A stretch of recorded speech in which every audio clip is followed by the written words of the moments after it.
Hello everyone! As I'm sure you can tell from the title, this is a haul video. What can I say?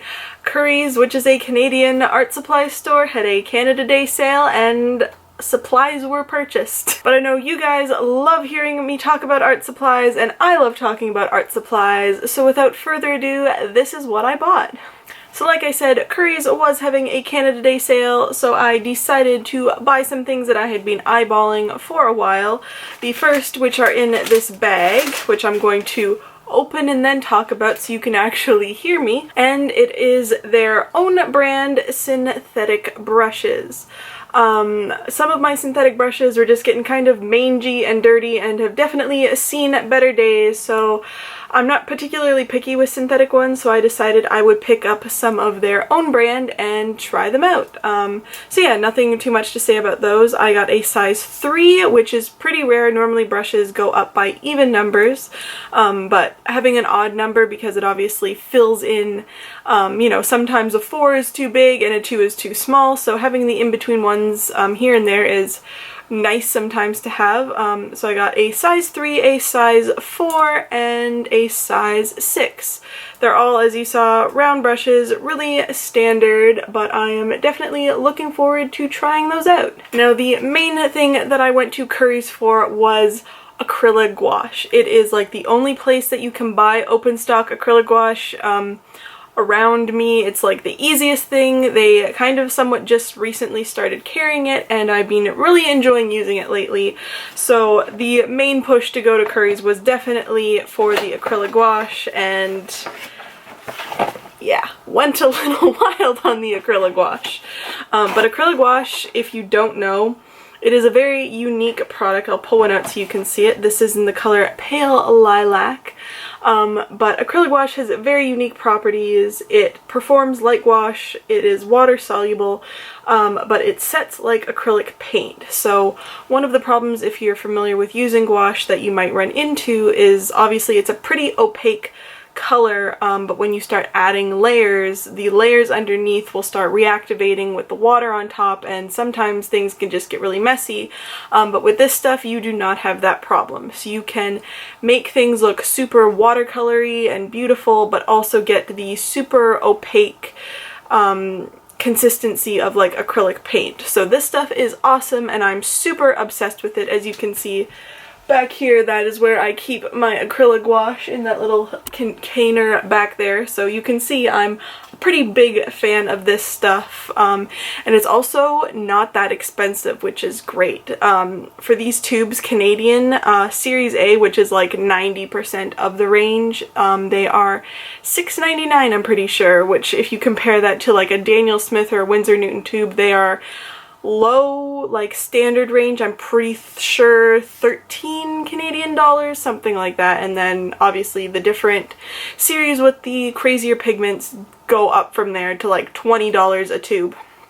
And Daniel Smith tubes might be this size, Winsor Newton ones aren't, so I'm sure if you're familiar with like artist quality paints, $7 a tube is not bad. So I'm just going to go through the colors that I bought. I'll do close-ups because I did actually swatch the tops already on all of them. It's something that I like to do just because of the storage. So I swatched the top. I just put a bit of a dab of paint just because I store it in there, and so that way I can see what every color is. But I also have my master swatch sheet, which I have also already filled out. I've had this stuff for a couple of days and just haven't had a chance to film. So yeah, all of the new colors are already on this, and as you can see, the blank areas are colors that I don't currently own. I was actually planning on getting a few other colors, but the Currys I went to just didn't have them, so I'll be ordering those in the future at some point. So anyway, the colors that I bought, obviously the first one that I already mentioned is Pale Lilac. Then there's Cosmos Pink, Luminous Red, Primary Magenta.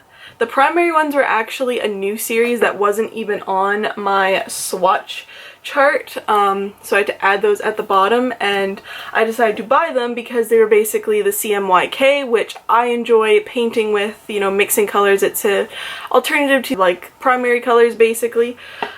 So the primary ones, I'm just going to grab those out because they're all on top. So they're just called Primary Magenta, Primary Cyan, and Primary Yellow.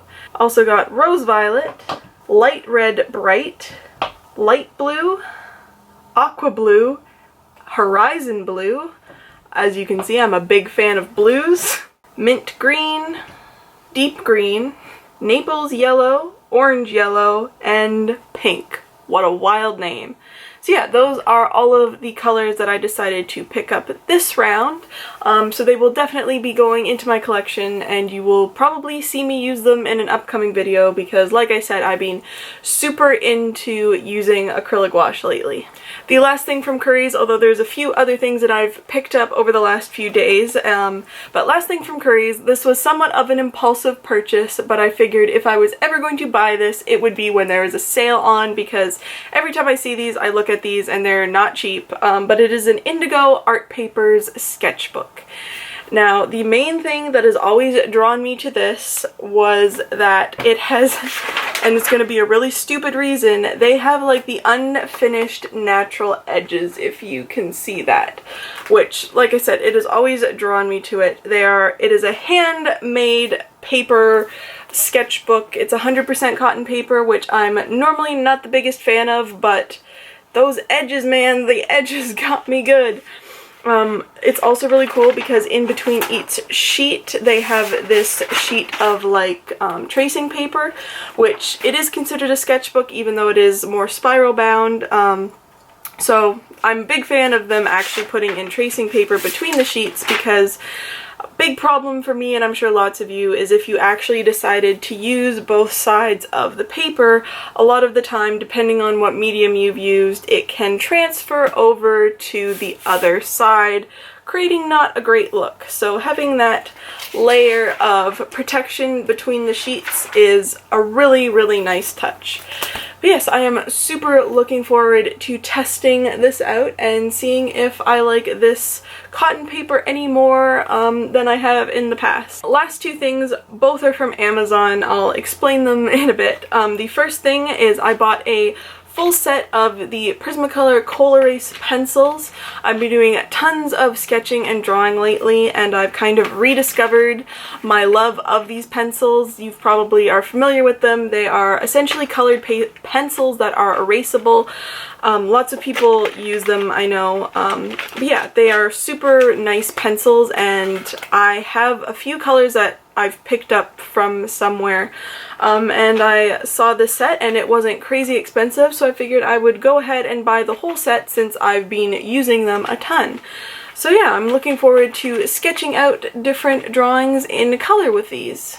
And the last thing, which unfortunately is not that exciting, is this brush pack. These are some of my favorite brushes. They are the Royal & Langnickel Comfort Grip Gold Taklon brushes. Pretty standard. I have a bunch of these brushes. Like I said, big fan of them. Main reason I bought this pack, as you can see, it is a flat brush pack as opposed to round brushes. I just realized that I didn't have that many flat brushes that I would personally enjoy using for watercolor.